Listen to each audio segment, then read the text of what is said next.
오늘 말씀은 잠언 19장 15절에서 29절. 게으름이 사람으로 깊이 잠들게 하나니 태만한 사람은 줄일 것이니라. 오늘은 15개의 잠언을 묵상할 텐데요. 15절 첫 번째로 게으른 자에 대해서 말하고 있습니다.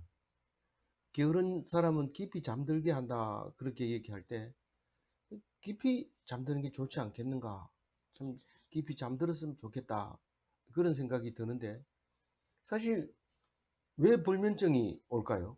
왜 불면증이 올까요? 깊이 잠들면, 게으른 사람은 깊이 잠드니까 좋은 장점입니다, 사실은. 그런데 지금처럼 우리가 잘 살게 되는 날이 없을 때 이 말은 참 중요하지만, 움직이지 않으면 먹을 수 없는, 다시 말해서 노동 가치가 중요시 여길 때는 이 깊이 잠드는 게 굉장히 나빴죠. 지금 우리는 깊이 잠드는 게 아침마다 일어나서 잠 잘 잤느냐, 뭐 안녕하십니까가 아니고 잠 잘 잤느냐 이겁니다. 옛날에는 외구들이 많이 침입을 해오기 때문에 밤에 누가 침범해 오지 않았느냐, 뭐 이걸 물어보는 거지만, 지금은 불면증에 시달리지 않았느냐, 그 얘기를 지금 물어보고 있는 거죠. 그럴 때 우리는 이때 당시만 해도 열심히 일하면 잘 살았습니다. 그래서 요즘은 열심히 일한다고 잘 사는 게 아니고 머리를 써야 돼요. 왜냐하면 노동은 거의 안 합니다. 미국 사람도 거의 노동을 안 하고 기계로 하고, 이 한국 사람도 거의 이 기계가 반도체를 만들어서 비싸게 팔고 이러기 때문에 사람들은 놀아야 됩니다. 그 놀지 않고 만약에 일을 열심히 한다면 사고 쳐서 안 됩니다. 그래서 이 돈이 어디서 나오냐 이렇게 고민하지만은 사실은 기계가 계속 생산해냅니다. 앞으로는 로봇가 못 만드는 게 없습니다. 지금은 로봇을 이용해서 뭘 만들려면 사람이 디자인해야 되지만, 그 디자인까지도 기계가 하게 되면 사람은 아무것도 안 하고 오직 먹기만 할 텐데, 그럼 그 만화 영화에 나온 것처럼 사람은 돼지하고 비슷해 가지고 머리만 쓰고 있는, 그런데 참 불행한 미래가 보이죠. 그러나 하나님께서는 그걸 이용해서 또 다른 것을 만들어냅니다. 그래서 우리는 열심히 일해야 먹고 살지 않나, 왜 일을 안 하냐 이렇게 할 때, 그거는 하나님이 하라고 하는 거니까 하는 거지, 우리가 먹고 살기 위해서 일하지 않습니다. 그래서 깊이 잠들게 하는 것은 우리가 읽을 때 좀 어떻게 하면 깊이 잠들 수 있을까, 그런 생각을 하게 해줍니다. 그러나 어쨌든 게으른 사람은 배가 고팠던 거죠. 우리는 게임하고 싶으면 게임해라. 그래서 거기서 1등 하면 게임 머니가 보통이 넘다. 보통이 넘는 게 아니라 게임 머니 시장이 대단한 거죠. 하고 싶은 걸 해라. 근데 그 결과는 네가 책임져야 된다. 저 게으르면 나태해진다. 나태한 사람은 줄인다. 그 얘기, 그거 각오하고 해라. 그 얘기입니다. 그래서 우리가 성악을 하고 싶습니다. 그러면 성악해라. 그 대신에 배고플 생각을 해라. 그렇게 하고, 예, 하겠습니다, 이렇게 했을 때 성악할 수 있는 거죠. 그래서 우리가 뭐든지 할 수 있다, 이렇게 할 때, 하겠습니다 할 때 해야 돼요. 지금 세대는 옛날 사람하고 다르죠. 그래서 그러나 거기에 대한 대가는 지불받아야 된다. 그 얘기를 오늘 하고 있는 겁니다. 우리 15절 읽고 16절 읽겠습니다. 게으름이 사람으로 깊이 잠들게 하나니 태만한 사람은 줄일 것이니라. 원래는 여러 번 읽어야 되는데 우리가 한 번 더 읽음으로써 이제 외운 걸로 이렇게 생각합니다. 16절, 계명을 지키는 자는 자기의 영혼을 지키거니와 자기의 행실을 삼가하지 아니하는 자는 죽으리라. 16절은 우리가 잘 아는 겁니다. 구원과 심판에 대해서 얘기하는데, 율법을 지키면은 구원받는 거고 율법을 안 지키면은 죽는 겁니다. 그것은 예수님이 오셔서도 그런 얘기를 하죠. 너희들이 이 구원을 얻기 위하여 성경을 상고하거니와 성경은 나를 말씀한 것이다 라고 얘기할 때, 어떻게 하면 구원받는지 예수님이 율법이 되어 버리셨어요. 그래서 예수님이 말씀이 되어 버리셨어요. 그래서 예수님 따라하는 것이 구원이에요. 예수님을 따라하지는 못해도 믿으면 구원이에요. 내가 너희들을 나처럼 하면 모든 문제가 해결된다 그러면서 내가 이렇게 죽을 것이다 라고 얘기를 하지만, 우리 보고 그렇게 죽으라는 건 아닙니다. 너희들이 믿기만 하면 나하고 똑같이 취급해 준다. 똑같이 구원 받아 준다. 그 얘기를 하고 있기 때문에 그렇습니다. 그래서 오늘의 계명은 무엇입니까? 그래도 계명은 있어야 될 거 아니에요. 오늘의 계명은 오늘 나와서 예배 드리는 것이 계명을 지키고 있는 겁니다. 나는 지금 구원의 길을 가고 있는 겁니다. 오지 않는 사람은 다른 데서 예배 드리면 되죠. 꼭 이 자리에 와야 되는 건 아니고. 그래서 예배 드리면은 하나님께서 구원하실 겁니다. 그래서 율법은 왜 필요해요? 구원을 주기 위한 방편으로 율법을 줍니다. 율법 없이는 우리가 살아날 방법이 없습니다. 하나님을 믿습니다 할 때 뭘 믿느냐? 율법을 지켰다고 인정해주는, 예수를 믿음으로써 안 믿으면요 죄를로 말미암아 죽어야 되는데 예수님이 제물이 돼 주셨다는 것을 믿기 때문에 안 죽인다는 것을 우리는 몸소 깨닫고 체험하고 믿고 있는 거죠. 그게 율법. 그러나 율법이 없이는 그게 말이 자체가 안 됩니다. 하나님을 떠나면 어떻게 돼요? 심판받게 됩니다. 하나님 떠난다는 것은 예배 안 드리고 고소득 치러 간다든가 이렇게 할 때 심판을 받게 되는데, 한 번 쳐도 안 됩니까? 한 번 치면 그 순간은 심판을 받게 되죠. 그러나 믿음이 다시 돌아오면 또 영원한 구원을 받는데, 한 번 구원받으면 영원히 구원받는 거 아닙니까? 계속 그 말씀편에 있을 때는 확실한 구원이 오는 게 분명하지만, 그렇지 않을 때는 심판이 분명하다. 그럼 심판받았다 구원받았다 심판받았다 구원받았다 그럽니까? 지금 하나님 말씀을 읽으면 그렇게 됩니다. 그런데 예수님은 한 번이라도 떠났다가 왔다가 이렇게 한 적이 없습니다. 예수님은 처음부터, 날 때부터 하나님께서 나를 아들 삼아 주셨다, 기뻐하는 아들이다, 그 소리를 들었기 때문에 한 번도 떠나본 적이 없습니다. 그래서 우리는 예수님을 닮아서 떠나면 안 됩니다. 꼭 붙들고, 떠난 것 같아도 안 떠난 사람이 있고 안 떠난 것 같아도 떠난 사람이 있습니다. 그건 우리가 알 수 없습니다. 그래서 우리는 오늘을 계명 잘 지키고 있는 겁니다.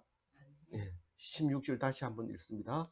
계명을 지키는 자는 자기 영혼을 지키거니와 자기의 행실을 삼가지 아니하는 자는 죽으리라. 가난한 자를 불쌍히 여기는 것은 여호와께 구워드리는 것이니 그의 선응을 그에게 갚아 주시리라. 우리 이거 하니까 생각이 났는데요. 그때 그런 얘기를 왜 했는지 모르지만 우리 아들이 딸들에게 주는 거는 주는 거고 아들에게 주는 거는 빌려주는 겁니다. 이렇게 얘기를 하는데, 그 중학교 다닐 때 그런 얘기를 했어요. 그래서 그게 뭐 아들이 무슨 생각이 다르네 이러면서 깜짝 놀란 적이 있는데, 그게 본인도 지금 물어보면 그 얘기 했는지 안 했는지 잘 모른대요. 근데 어쨌거나 그 얘기, 이 생각이 나요. 그래서 뭐 그거하고는 사실 관계없는데 생각이 났을 뿐입니다. 죄송합니다. 근데 어쨌거나, 그런데 그 가난한 사람을 불쌍히 여기는 것은 구워주는 거다. 며칠 후에 도로 찾는다. 그렇게 얘기를 합니다. 그래서 우리가 감동받은 말씀, 전도서 11장 1절이 그런 말이 아닙니까? 이게 개역 개정으로 되어 있기 때문에 또 읽어봐야 돼. 전에는 외웠지만은, 너는 내 떡을 물 위에 던져라. 여러 날 후에 도로 찾으리라. 이렇게 해놨어요. 물에 던지는 게 뭔지, 내 떡은 뭔지, 도로 찾는 건 또 뭔지, 어떻게 찾는지. 하나님이 찾아주는데 사람이 와서 주는 수도 있고 갑자기 느닷없이 딱 나타나는 수도 있고, 뭐 그런 거를 말하는 거예요. 그래서 그 얘기를 하고 있는 겁니다. 불쌍히 여기는 거 하나님께 빌려주는 거다. 17절 다시 한번 읽어봅니다. 가난한 자를 불쌍히 여기는 것은 여호와께 구워드리는 것이니 그의 선행을 그에게 갚아 주시리라. 18절 네가 내 아들에게 희망이 있은즉 그를 징계하되 죽일 마음은 두지 말지니라. 아들이 그냥 너무 이뻐가지고 하라는 대로 그냥 놔두니까 얼마 안 돼 죽어버려요. 옛날 왕자들은 단명하는데 그냥 놔둬도 안 돼. 그런데 사도세자 같은 경우는 교육시킨다 하면서 막 가둬가지고 죽여버려요. 그를 내면 악한 거죠. 살인이죠.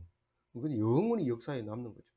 그래서 아들과 아버지 사이에는 장담할 수 있는 관계가 아닙니다. 아들은 잘 자라고 있다 이래도 안 되고, 죽일 놈이다 이래도 안 되고, 그렇게 하는 거죠. 그래서 아들 얘기할 때는 정신 바짝 차려서 읽어보면 경우수가 너무 많기 때문에 관계가 분명하지 않기 때문에 상당히 많은 그 경우수를 갖고 있다 하는 것을 보면은 정신이 바짝 드는데, 징계한다 하면서 죽이면 안 되는 거예요. 내가 징계하려고 그랬는데 툭 치니까 억하고 죽어버리더라고. 이렇게 하면 그건 책임을 면할 수가 없습니다. 그래서 부모 입장에서 지금 얘기하고 있는데, 부모가 자식을 딱 대할 때 이건 내가 관리해 줘야 할 사람이다. 물론 다 크면 관리할 필요 없죠. 뭐 20세 넘으면 관리할 뭐 필요가 없습니다. 그냥 보고만 있어야 되죠. 하나님이 알아서 하게. 근데 바른 길로 인도해야 될 사람이 뭐 바른 길로 인도해라, 바른 데로 가라 이렇게 하면 안 되죠. 예수님처럼 자기가 십자가를 지면 따라가지고 십자가를 지는 형상을 하면 그게 바로 교육이 된 거죠. 근데 자기는 똑바로 안 가고 일어나라, 일찍 일어나라, 빨리 자라, 지각하지 말아야지, 남의 모범이 돼야지, 열심히 일해야지, 이렇게 해버리면 그럼 이게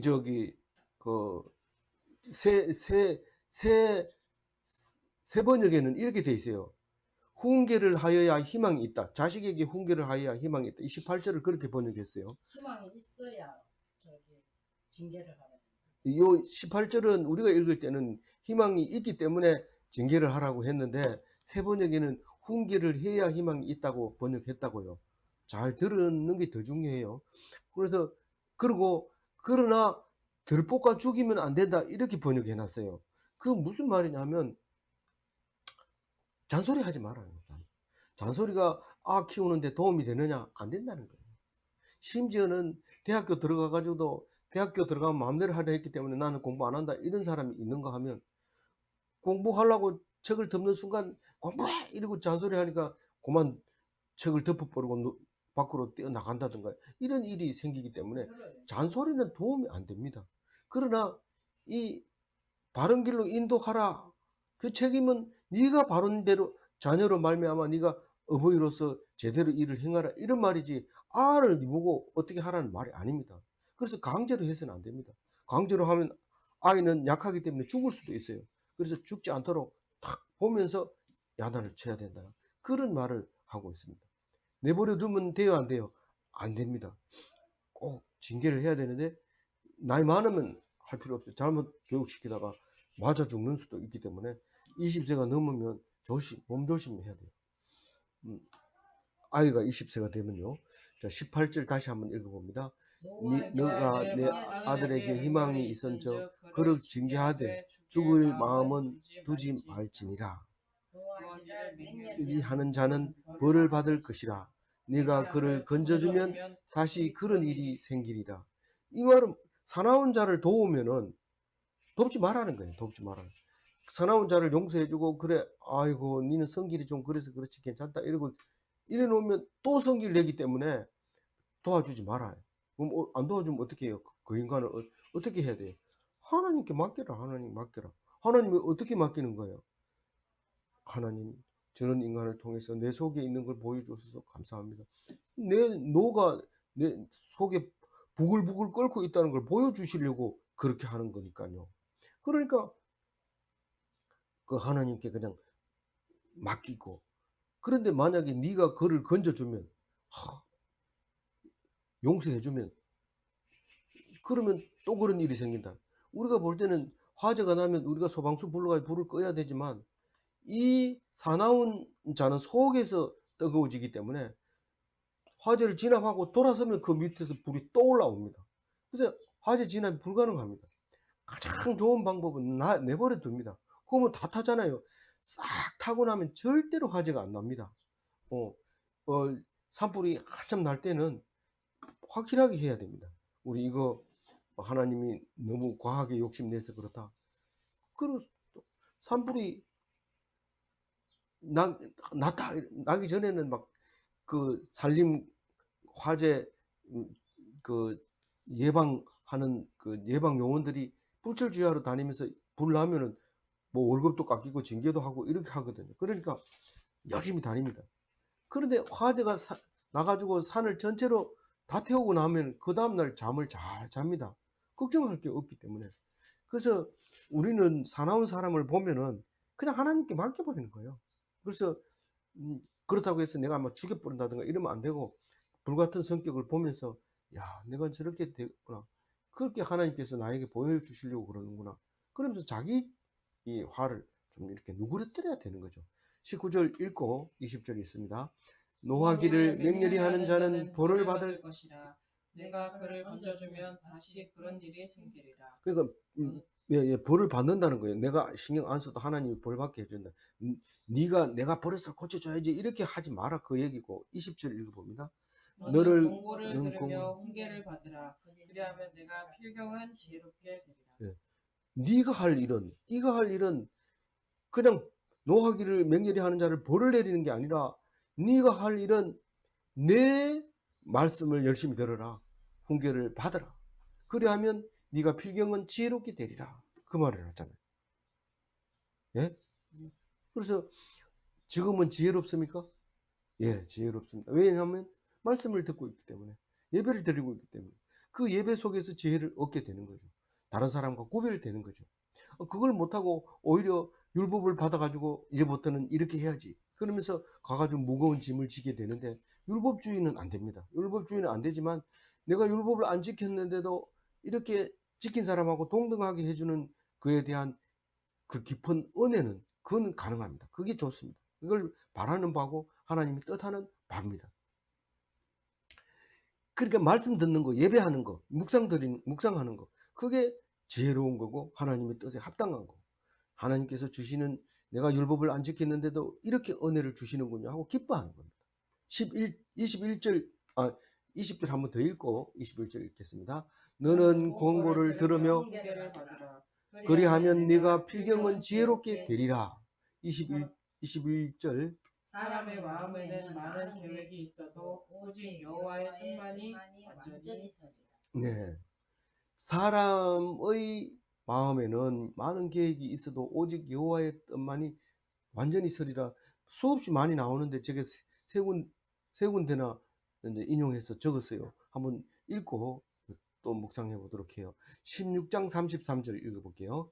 제비는 사람이 뽑으나 모든 일을 작정하기는 여호와께 있느니라. 16장 9절. 사람이 마음으로 자기 길을 행할지라도 그의 걸음을 인도하시는 이는 여호와시니라. 16장 1절. 마음의 경영은 사람에게 있어도 말의 응답은 여호와께로부터 나오느니라. 그래서 사람이 하는 것과 하나님이 하는 것을 분명히 나눠 놨는데, 자꾸 사람이 하는 일은 안 하고 하나님이 일을 하게 하려고 하는 것들을 많이 볼 수 있는데, 우리는 계획을 할지라도 하나님께서 성취하는 것은 하나님의 뜻에 따라서 하려고 뜻에 따라 이루어 주신다, 그런 겁니다. 그러면 우리는 하나님의 뜻을 알면 좋을까요? 아니, 그게 아니, 네가 하나님의 뜻을 알 필요 없어. 아니, 하나님의 뜻이 아니라 어떻게 성취할 건지 그건 알 필요 없어요. 그러나 하나님의 뜻이 분명하다고 예수님이 오시고 난 다음에 가신 뒤에 얘기를 분명하게 합니다. 뭐라고, 하나님의 뜻이 뭐라고요? 하나님의 뜻이 뭐예요? 우리는 최소한 이건 알아야 되죠. 하나님의 뜻이 어딜까? 베트남일까? 캄보디아일까? 이럴 때 하나님의 뜻이 뭐라고 해요? 너는 하나님의 뜻은 항상 기뻐하고 항상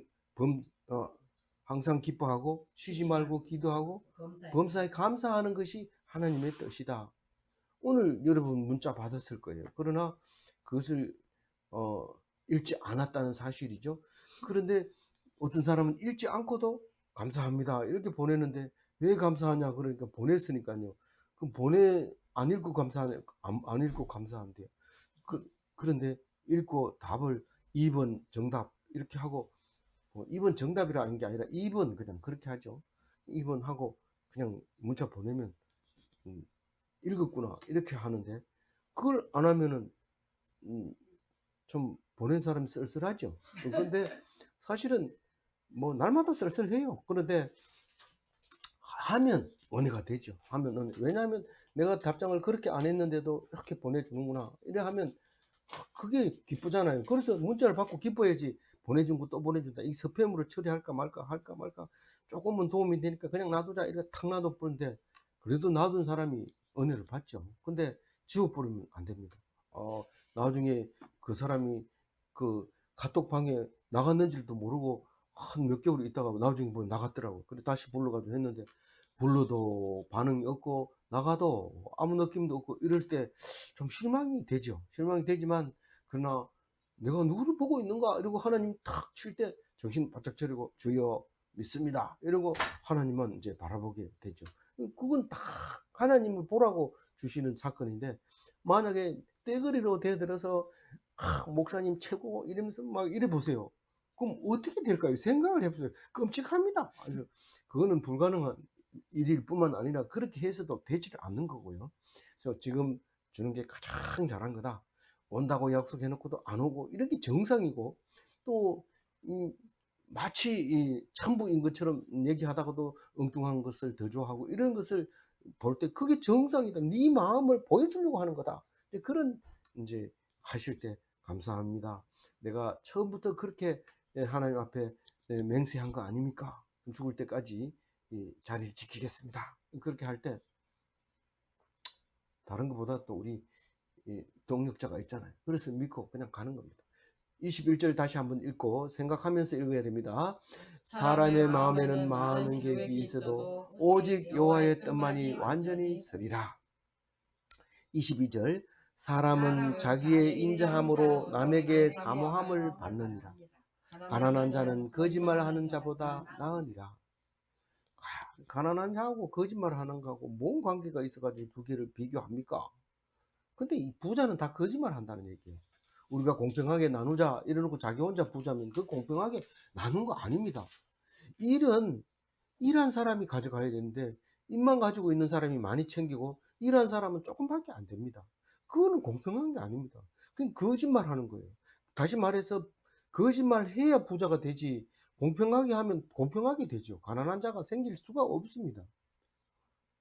돈 많은 사람 기분 나쁘게 생각하지 마세요. 사실입니다. 사실 이 말 때문에 내가 죽는다고 하면 죽겠습니다. 그러면 예수님 닮았다고 칭찬하실 거로 믿고 있거든요. 그래서 많이 모인 데 가서는 얘기 안 합니다. 그러면 빨리 죽을 생명이 단축되는 거고 아무도 많이 없을 때 얘기를 할 수 있는 겁니다. 가난한 돈 많이 버는 거는 가난한 사람을 만들었다고 말할 수 있는 겁니다. 상대적이죠. 상대적. 돈 부자라는 것은 가난한 사람이 있다는 얘기지 우리 다 같이 부자다 이러면 그건 부자라는 말을 쓰면 안 되죠. 우리는 다 그래 이렇게 얘기해야 되죠. 그래서 부자는 천국 못 갑니다. 헤세드하고 거짓말하고 상대되는 거예요. 공의와 거짓말은 반대되는 말입니다. 헤세드는 인자입니다. 인자. 이 째다카하고 가까운 말이 헤세드입니다. 그래서 사랑과 거짓 사랑 이걸 얘기하고 있는 거예요. 사랑과 거짓 사랑. 사랑은 공평하고 공의롭고 째닥하고 헤세드고 그렇습니다. 근데 거짓 사랑은 부자고 거짓말이고 자기 이욕을 챙기고 그걸 말하는 겁니다. 그래서 헤세드는 남에게 기쁨을 준다는 거예요. 뭐 돈 주는 건 없어도 남에게 기쁨. 내가 열심히 일했더니 저 사람하고 똑같이 나눠주네. 사장도 별거 없네. 난 열심히 일할래. 일하는 기쁨도 있거든요. 일하는 기쁨과 또 받는 똑같이 받는 기쁨이 있으면 다 일하려고 하죠. 그럼 우리에게는 좋은 일이 생기잖아요. 이 거짓말 하는 것보다 가난한 게 더 낫다고 하는 말이 무슨 말인지 알아야 되죠. 그래서 우리는 더 사랑을 받으려고 하고 있지 않습니까? 심지어는 사랑을 받으려고 데모하는 사람이 있는데 더 미워하죠. 그걸 모르고 있어요. 니 왜 데모하냐? 우리 골고루 먹고 살려고 한다. 사랑을 받고 싶어 하는데 그거는 데모하는 것은 반대다. 하나님이 끝까지 참고 견디면 하나님께서 바꿔준다. 이렇게 얘기하는데 데모 안 한 사람이 그 얘기예요. 내가 데모를 안 했는데 우리 환경을 좋게 만들어줘요. 자세히 보니까 데모한 사람이 있었어요. 그 사람 때문에 환경이 좋아졌어요. 나는 데모 안 했는데 환경이 좋아졌고 데모한 사람은 쫓겨나고 누가 좋은 거예요? 아니 누군가 데모하니까 네가 좋아졌잖아. 그럼 난 데모할래. 그러면은 나지 않은 맘 못하다. 이렇게 얘기를 듣게 되는 겁니다. 누군가가 해야 된다 하면 하나님이 하게 해야지 네가 하면 안 된다. 그래서 유대인이 히틀러가 볼 때 죽여야 될 사람이 분명한 거예요. 내가 그렇게 열심히 전쟁을 사람을 죽여가면서 전쟁했는데 챙기는 건 다 유대인들이 다 챙긴 거예요. 전쟁 통해 이익을 남기고 전쟁은 안 하고 인종을 말살시키는 거예요. 저런 인간들은 놔뒀다가 나라가 망한다 이렇게 싹죽이라고 했던 거죠. 그때 당시에는 유대인이 나빴지만 지금은 히틀러가 나쁘다고 자료를 계속 올리니까 히틀러는 죽일 사람이고 유대인은 하늘같이 높아지고 있는데, 그것도 여러분 생각해 봐야 되죠. 22절 다시 한번 읽고 23절 읽습니다. 사람은 자기의 인자함으로 남에게 사모함을 받느니라. 가난한 자는 거짓말하는 자보다 나으니라. 여호와를 경외하는 것은 사람으로 생명을 잃게 하는 것이라. 경외하는 자는 족하게 지내고 재앙을 당하지 아니하느니라. 이 반을 딱 잘라가지고 앞에 말은 앞에 몇 절하고 같아요? 구원과 심판이 있는 절이 뭐였죠? 16절이네, 그죠? 16절하고 같은 말이지만은 이 하반절은 더 덧붙인 말, 거기다가 더한 거예요. 우리가 여호와를 경외하는 것은 구원에 이르고 여호와를 경외하지 않으면은 심판에 이르게 되는데, 그 후반절을 읽어보면 족하게 지내고 이러는데, 족하게 만족하게 풍성하게 그렇게 산다는 거예요. 어떻게 이 땅에 살면서 풍성하게 지낸다는 거예요. 그리고 결국은 죽지 않고 심판을 견디고 구원을 얻게 된다, 그런 겁니다. 그러니까 여호와를 경외하는 것은 무슨 말이에요? 믿음이에요. 믿음. 그래서 믿음을 가지면은 구원할 뿐만 아니라 어떻게 된다고요? 더 풍성한 삶을 살 수 있게 된다는 겁니다. 예수님이 오셔가지고 내가 온 이유는 뭔지 아느냐? 요한복음 10장 10절에 이렇게 얘기하고 있습니다. 읽어봅니다. 내가 온 것은 양으로 생명을 얻게 하고 더 풍성히 얻게 하려는 것이라. 이 말은 양을 위하여 오신 목자 예수, 이걸 말하는 겁니다. 양으로 생명을 얻게 하고, 내 양은 내가 먹이는데 그 양이 이 생명 안 죽고 살아남아 있게 하고, 누가요? 목자가 그렇게 생명을 지켜주고, 그리고 더 풍성한 삶을 이 살려주기만 하는 게 아니라 살이 토실토실하게 지게 하는 게 목자가 하는 겁니다. 살려놓고 굶기고 이러면 빼짝 말라가지고 차라리 사느니 죽겠다 뭐 이러면서 이러는데, 그게 아니라 더 풍성한 꼴을 얻게 되는데, 그 말이 23절 말입니다. 다시 한번 읽어볼까요? 여호와를 경외하는 것은 사람으로 생명에 이르게 하는 것이라. 경외하는 자는 족하게 지내고 재앙을 당하지 아니하느니라. 그리고 이제 24절 읽어봅니다.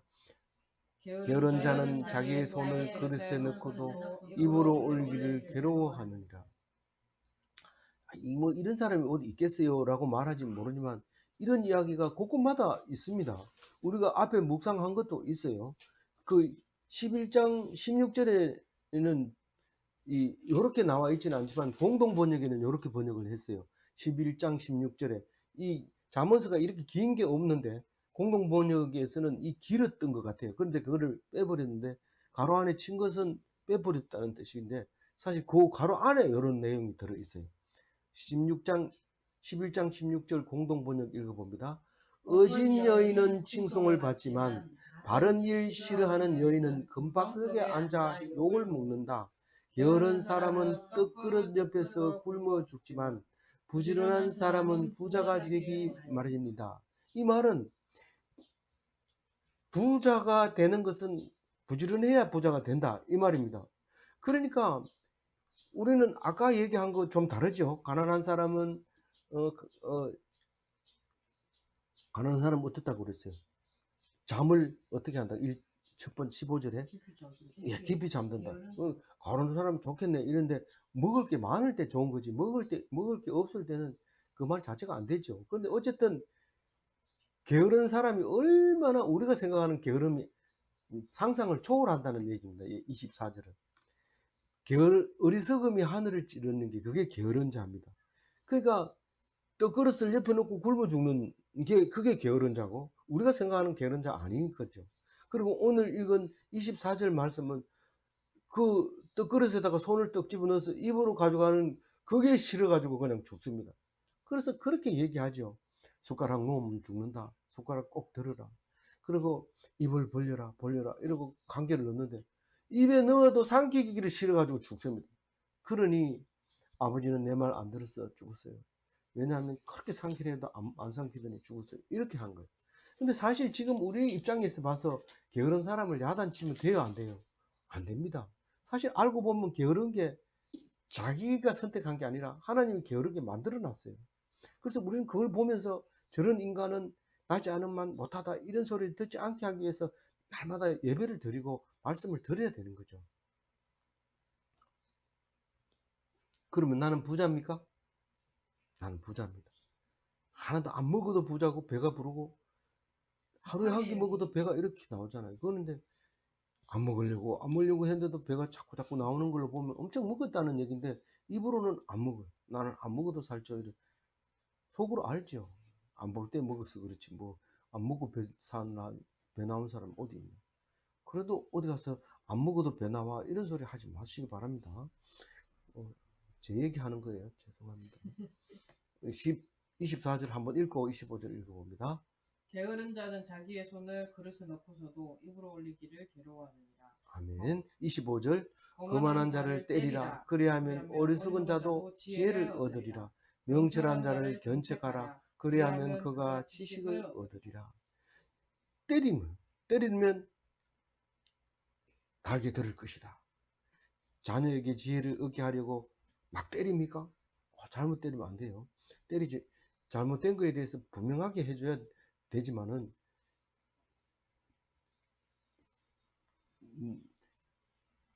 오버하면 안 되죠. 앞에서 나왔잖아요. 죽일 정도로 하면 안 됩니다. 25절 다시 읽습니다. 거만한 자를 때리라. 그리하면 어리석은 자도 지혜를 얻으리라. 명철한 자를 견책하라. 그리하면 그가 지식을 얻으리라. 26절 아비를 구박하고 어미를 내는 자는 부끄러움을 끼치며 능욕을 부르는 자식이니라. 능욕을 부르는 자식은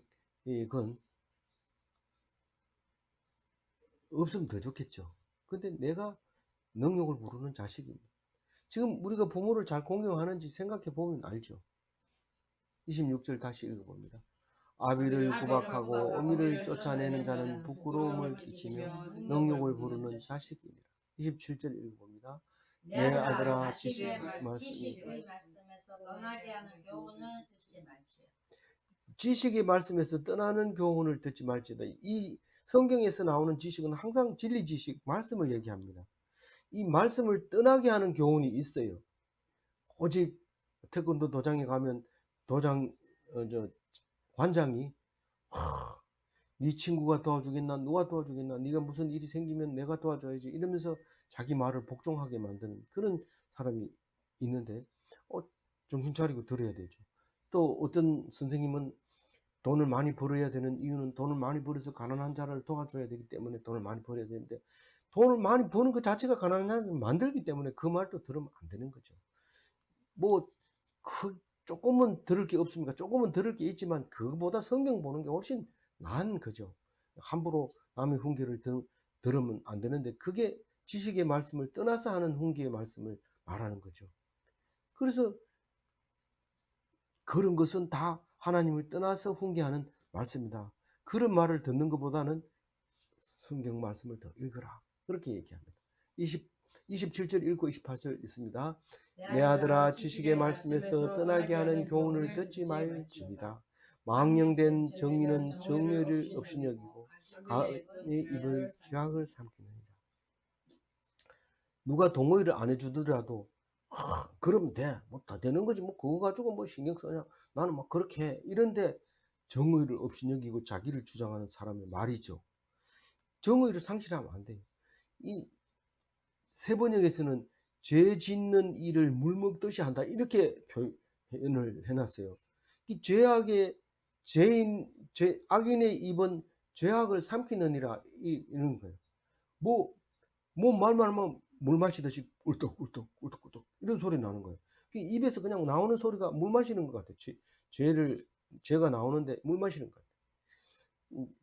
하루에 1리터씩 물을 마시라고 그러는데 물 마시는 게 건강하대. 근데 참 물 먹기 힘들잖아요. 그래서 커피를 타가지고 마시기도 하고 녹차를 타서 마시기도 하는데 너무 진하게 타면 물을 먹는 게 아니라 그걸 먹는 거기 때문에 약하게 연하게 타서 그래서 아메리카노는 좀 연하게 돼 있어서 미국에는 그냥 공짜로 주죠. 달라 하면 항상 이렇게 주는데 그게 원래 에스프레소에다가 물을 타서 먹으니까 미국에서 그래 먹으니까 그게 에스프레소로 저 아메리카노가 돼버린 거죠. 그래서 미국은 물이 별로 안 좋으니까 계속 그 이제 그 커피를 타 먹고 그래 일상생활화 되는데 우리도 1리터의 물을 먹으려면 맹물 먹기가 힘들어요. 옛날에 시골에서 우물 퍼먹는 물은 참 달니다. 단데 정수기를 거쳐서 나와도 그런 맛은 못 느껴요. 그래서 녹차도 넣어가지고 마시고 그렇게 하는데 어쨌거나 그 죄를 물 먹듯 하면 안 되고 물을 진짜로 물 먹듯 해야 돼요. 그리고 내 말만 자꾸 이렇게 얘기하지 말고 무슨 말을 하든지 정의를 먼저 생각하고 해야 되는데 우리는 그렇게 하고 있을까요? 한번 생각해 보라고 한 말이죠. 28절 다시 읽어볼게요. 망령된 정의는 정의를 업신여기고 악인의 입은 죄악을 삼키느니라. 29절 마지막 절입니다. 심판은 거만한 자를 위하여 예비된 것이요 채찍은 어리석은 자의 등을 위하여 예비된 것이니라. 이 심판과 채찍에 대해서 얘기하고 있는데 심판도 채찍도 다 심판이 채찍이고 채찍이 심판이 아닙니까? 맞습니다. 근데 그건 누구에게 오는 겁니까? 거만한 자에게.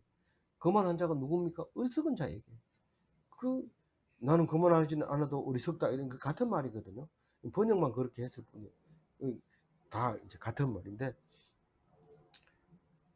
네가 어리석은 짓을 하려면 그냥 뭐 그렇게 있으면 괜찮을 것 같지만 네가 바보처럼 몰랐기 때문에 맞아야 되는 것은 네가 책임져라. 난 몰라도 돼. 이런 몰라도 되는 게 아니라 몰라서 네가 당하는 것은 책임져라. 세금을 못 내서 폭탄 세금을 맞는 경우도 있고 또 몰라가지고 또 어떤 경우에는 안다고 하면서 진짜 진리를 몰라가지고 가서 신고하는 바람에 더 많이 받는 사람도 있고 또 뭐 그런 거죠.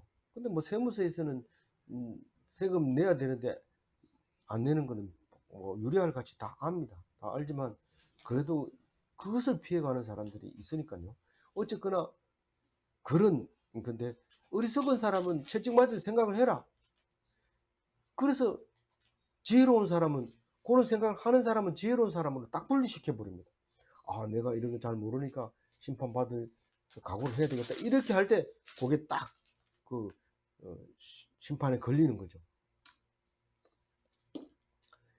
근데